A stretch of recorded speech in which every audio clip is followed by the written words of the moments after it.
पर मेरा अगला सवाल ये है कि देश में बहुत कुछ घट रहा है, जैसे भूकंप, बाढ़, सूखा, भुखमरी, गरीबी, बेरोज़गारी, महँगाई, बीमारी।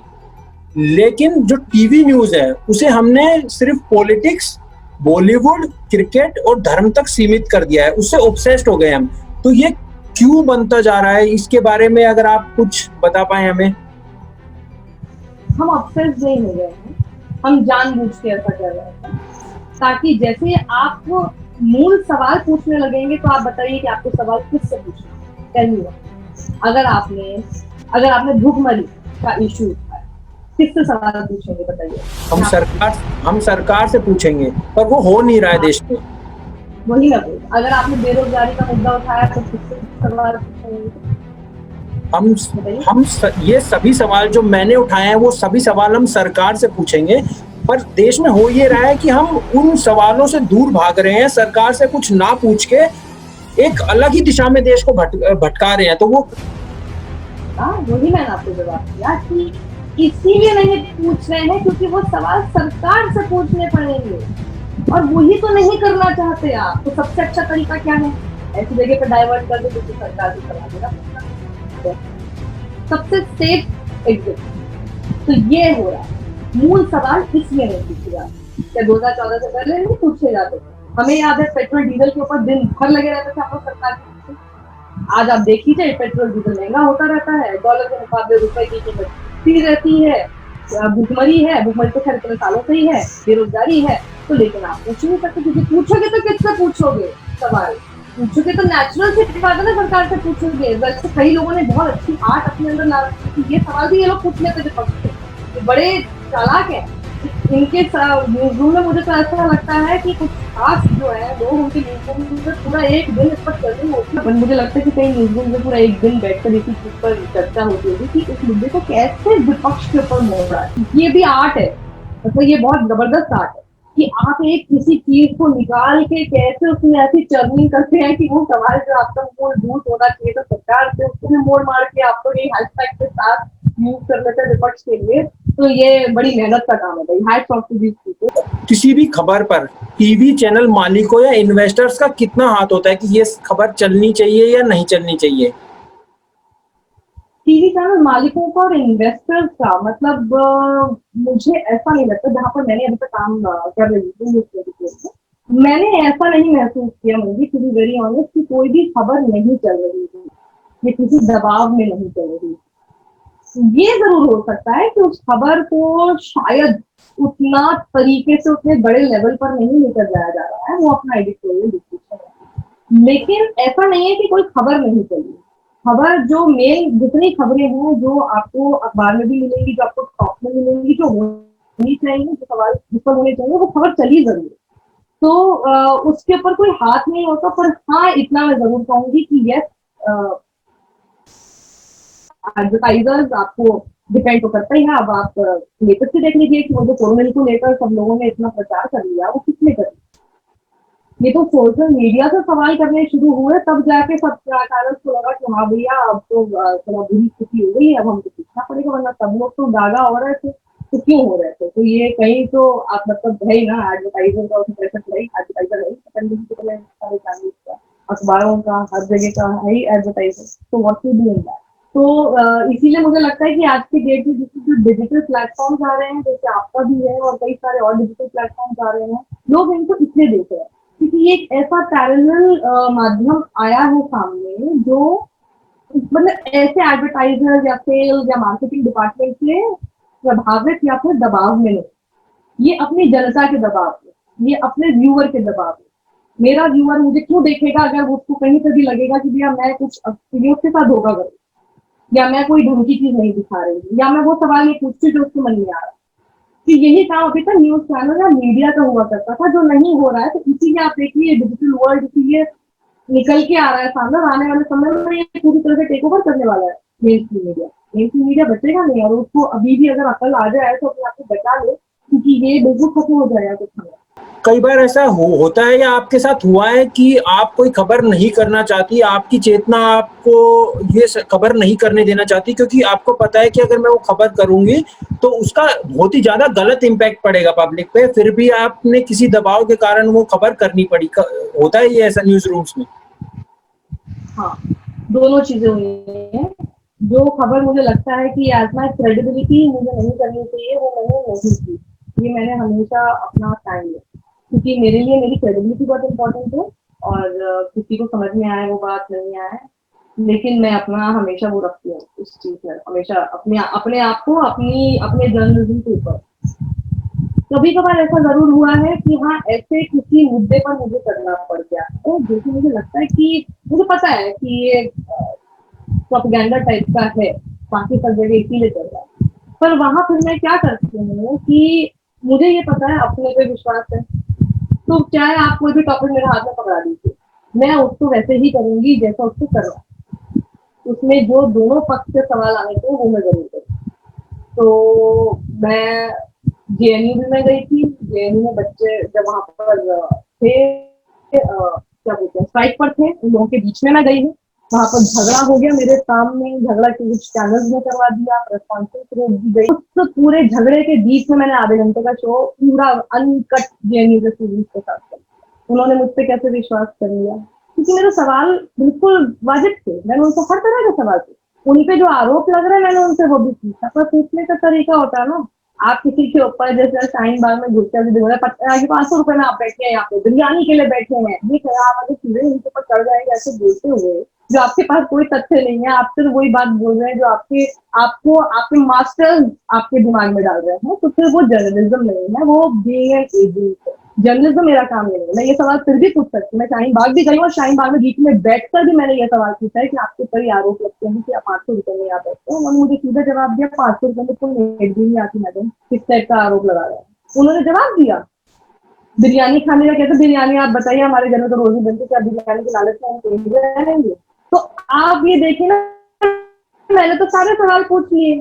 तो आप जो सवाल पूछ रहे हैं वही मैंने भी पूछ लिया, पर मेरे से कैसे बात कर लेते हैं सब लोग?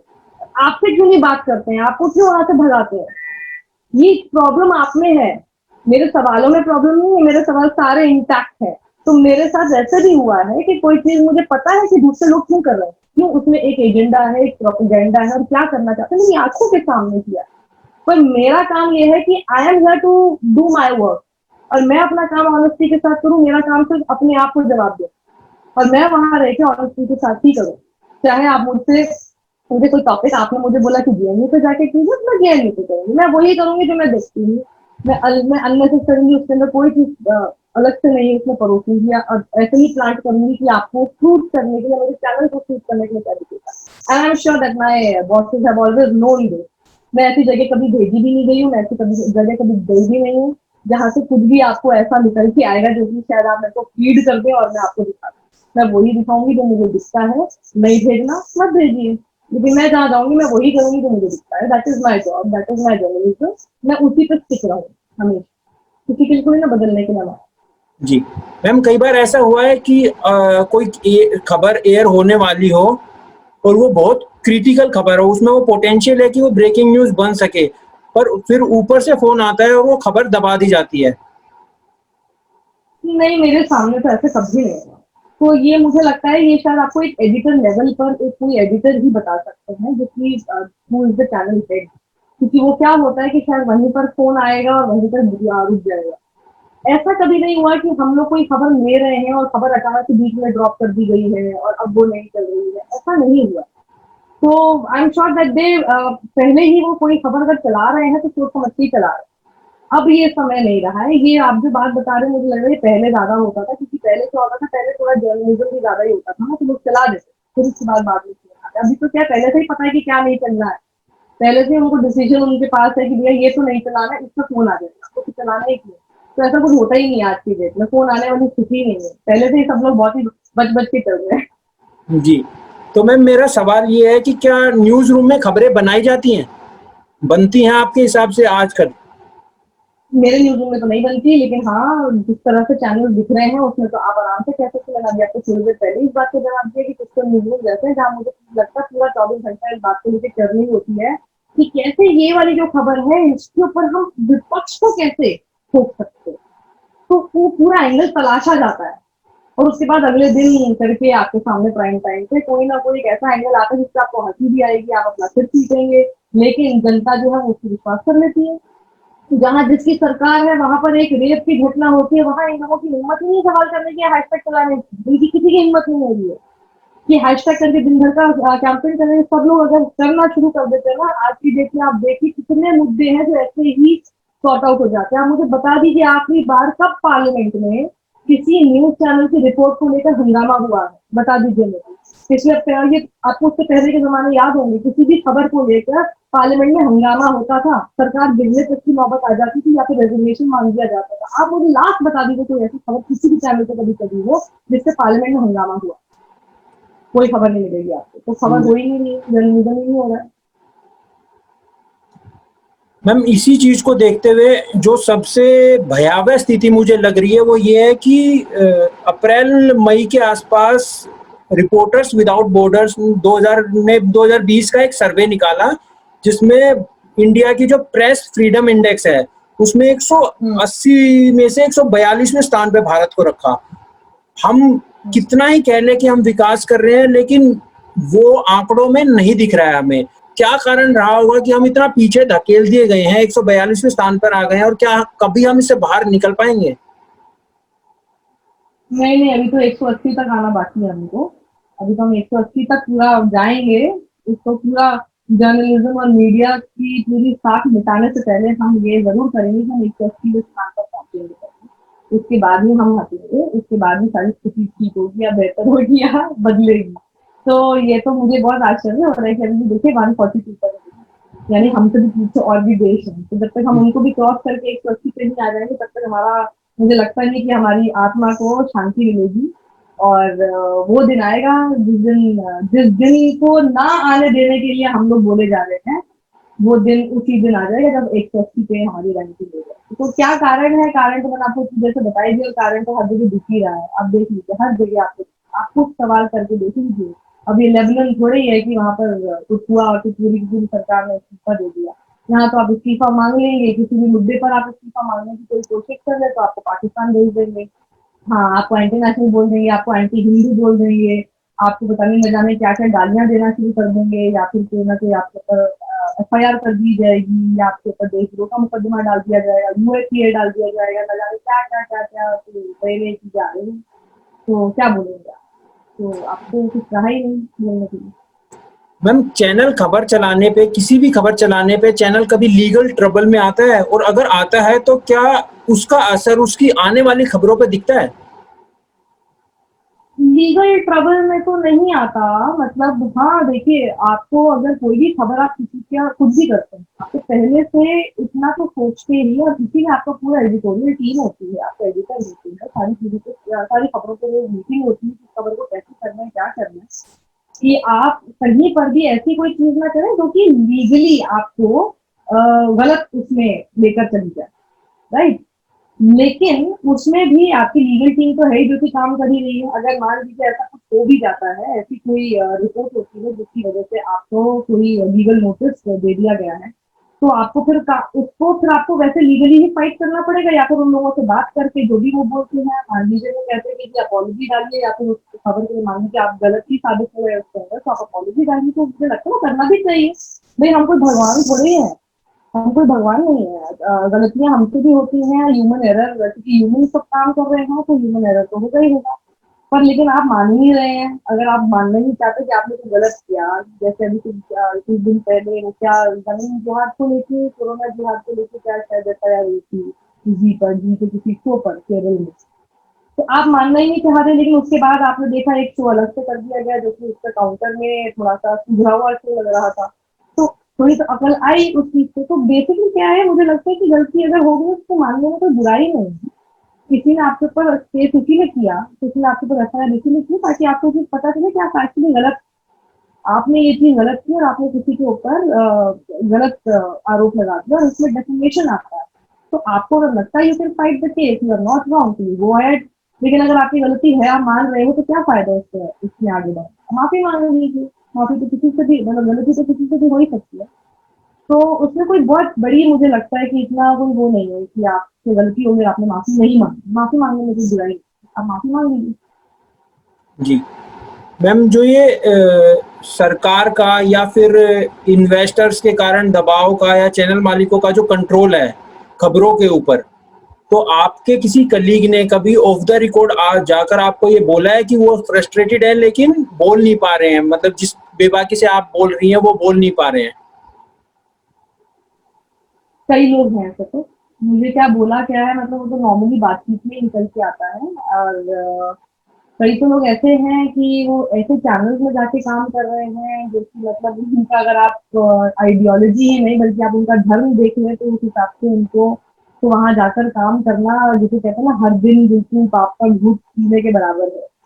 तो वो लेकिन तब भी कर रहे हैं। तो मुझे कभी कभार ये लगता है, कभी मेरा, लेकिन मेरी तरफ से तो यही सवाल हमेशा आता है कि क्यों करना अपनी अंदर, जो चीज आप नहीं करना चाहते, जो आपके अंदर आत्मा आपको करने नहीं दे सकती है, जो मॉरली सही नहीं है और आप देख रहे हैं गलत होते हुए, तो वो जर्नलिज्म नहीं है ना। फिर आप क्यों कर रहे थे? तो आप कुछ और काम कर लीजिए, जर्नलिज्म क्यों करना?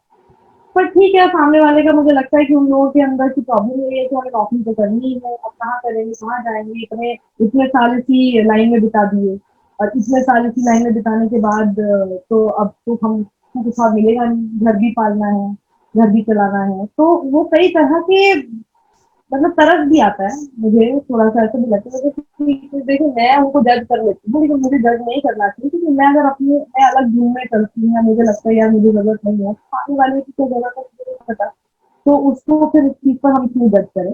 मैम, जहाँ तक मैं आपको जानता हूँ, एटलीस्ट जो मैंने देखा है और ट्वीट आपकी टाइमलाइंस पढ़ी है ट्विटर पे, तो आप अपनी बात जिस बेबाकी से रखती हैं, इस जो एक कंट्रोल है सरकार का या सिस्टम का, उससे आपको तो मतलब काफ़ी इम्पैक्ट हुआ होगा पर्सनल लेवल पे जाके, उसके बारे में कुछ बता पाएँगी? उसके बारे में आपको कुछ दिनों में अपने आप पता चल जाएगा वैसे। लेकिन इम्पैक्ट बिल्कुल होता है, बहुत जोर शोर से होता है। और लेकिन मैं हूँ, मुझे मुझे अगर फर्क पड़ना होता तो मैं शायद इस बात को चूज नहीं करती। तो मैं बस अपने आप से इतना ही पूछती हूँ कि मैं ये क्यों लिख रही हूँ। मैम, ये सवाल मैं इसलिए पूछ रहा हूँ क्योंकि ट्विटर पर जो ब्लू टिक धारी बड़े पत्रकार और कलाकार जो मैंने देखे थे, जो पहले विशुद्ध और यथार्थ मुद्दों पर सरकार की खुलकर आलोचना करते थे, लेकिन वो चलन केवल जय जयकार तक सीमित रह गया है अब। तो इसका कारण आप उसी कंट्रोल को मान रही है जिसके बारे में हम पिछले आधे घंटे या 45 मिनट से बात कर रहे हैं? मतलब आप ये कह रहे हैं कि पहले वो लोग बहुत बोलते थे, सरकार हाँ, के मैंने खिलाफ बोलते थे, और अब हाँ, मैंने काफ़ी ट्विटर हैंडल्स देखे हैं जो इस सरकार से पहले वाली सरकार से काफ़ी खुलकर सवाल हाँ, करते थे, और मैंने कलाकार भी देखे हैं जो पेट्रोल और डीज़ल की कीमतों पर काफ़ी ट्वीट्स करते थे कि ये बढ़ गए हैं, लेकिन अब वो धीरे-धीरे उनकी जय-जयकार में परिवर्तित हो गया है। तो क्या ये उसी कंट्रोल के कारण है जिसके कारण जो हम पिछले आधे घंटे से बात कर रहे हैं जिस कंट्रोल की? बिल्कुल 101%। क्योंकि अगर आप जिन कलाकार की बात कर रहे हैं, वो भी ये बात समझ चुके हैं कि अगर हमने अगेंस्ट वाली लाइन ले ली, या जो हम पहले ले लेते थे, तो पहले तो कोई विंडिक्टिव नहीं होता था, पहले तो कोई आपको कुछ नहीं बोलता था, पहले तो किसी भी एक्टर को आपने सुना है कि किसी को भी बोल दिया जाए कि तुम पाकिस्तान चले जाओ या तो 99 चले जाओ, यहाँ तो सीधे आपके चरित्र का हनन कर दिया जाता है, आपकी नेशनैलिटी पर सवाल उठा दिया जाता है। तो दे ऑल नो कि अभी अपने करियर के इस मुकाम पे आते हुए, आकर हम क्यों ऐसा कोई पंगा मोल लें जिसमें कि हमारी पूरी छवि ही बर्बाद हो जाएगी, और छवि के साथ साथ काम मिलना भी बंद हो जाएगा कुछ ना कुछ। तो ये भी हो सकता है ना। तो अब कितना फर्क पड़ता है काम में, क्योंकि कई तो हैं जो कि आलोचना करते हैं, वो काम भी अपना कर रहे हैं, कईयों को लगता है कि भैया हो सकता है हमारे काम पे असर पड़ जाए, तो हो भी सकता है कि उनका वो सेल्फ रेगुलेटरी है, उनके ऊपर किसी ने ऐसा थोपा नहीं है, वो अपने आप ही डरे हुए हैं। ऐसा भी तो हो सकता है। कई लोग तो मुझे लगता है कि अपने आप भी डर जाते हैं कि नहीं नहीं ऐसा कुछ नहीं करना, इससे हमारा ये हो जाएगा। कई लोगों की प्रवृत्ति ही डरने वाली होती है कि उनको हर चीज में उनको डर लगा रहता है कि ऐसा हो जाएगा, वैसा हो जाएगा, भले किसी ने आपके ऊपर कोई कुछ नहीं किया। तो मैम, थोड़ा अब रिपोर्टिंग पे बात कर लेते हैं। हमने पिछले दिनों देखा कि न्यूजीलैंड ने कोरोना को हरा दिया। अगर हम उनका फॉर्मूला देखें जिस तरीके से उन्होंने हराया, तो उन्होंने टेस्टिंग की, उसके बाद टेस्ट करने के बाद जिन जिनको पॉजिटिव आया उनकी कॉन्टैक्ट ट्रेसिंग की और उसके बाद लोगों को क्वारंटीन करना स्टार्ट कर दिया। अगर हम इंडिया के सीरो सर्वे के हिसाब से बात करें तो सीरो सर्वे भी क्लेम करता है कि 10 करोड़ लोगों से ज्यादा को कोविड हो चुका होगा और डब्ल्यूएचओ ने क्लेम किया है कि हम अभी पीक से काफी दूर हैं। भारत में अभी भी अराउंड 23 लाख कोरोना के केसेस आ चुके हैं और अगर इस पर हम बड़े भारत के बड़े राज्यों की बात करें जैसे उत्तर प्रदेश, बिहार, राजस्थान, मध्य प्रदेश, तो वहां पर टेस्टिंग पर मिलियन के हिसाब से वो सबसे पिछड़े हुए राज्य में हैं। फिर भी कोरोना की रिपोर्टिंग में हम इनका कहीं जिक्र नहीं करते। इनका नाम सिर्फ राजनीतिक उठापटक, चुनाव, राम मंदिर और बाकी तमाम चीजों को लेकर आता है। पूरे दिन हम सिर्फ इन्हीं मुद्दों पर इन राज्यों को देखते रहते हैं टीवी पर जो मेन मुद्दे हैं उन पर नहीं देखते। ऐसा क्यों हो रहा है ये बता पाएंगे आप?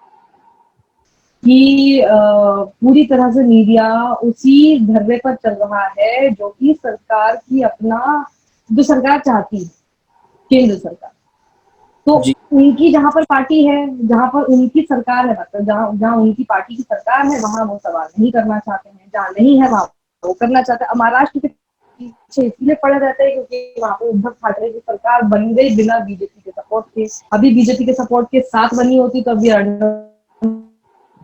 वो समय बड़े खुशी खुशी उन लोगों का फूल से स्वागत कर रहे होते। तो ये तो सब पता ही है किस लिए चल रहा है। Everything we all know, you know, मतलब मुझे लगता है कि अभी हमको अभी पूरा पर्दा हटा देना चाहिए। हमको सब पता है, जनता को भी सब पता है, पर जनता भी जानबूझ के, जैसे मैंने आपको शुरुआत में कहा था, वो पोलराइज हो ही नहीं चुकी है, वो पोलराइज होना चाह रही है। एक होता है कि हम लोग ये चाहते हैं कि नहीं यार हमको इस पचड़े में नहीं पड़ना है, वो पढ़ना चाहते हैं।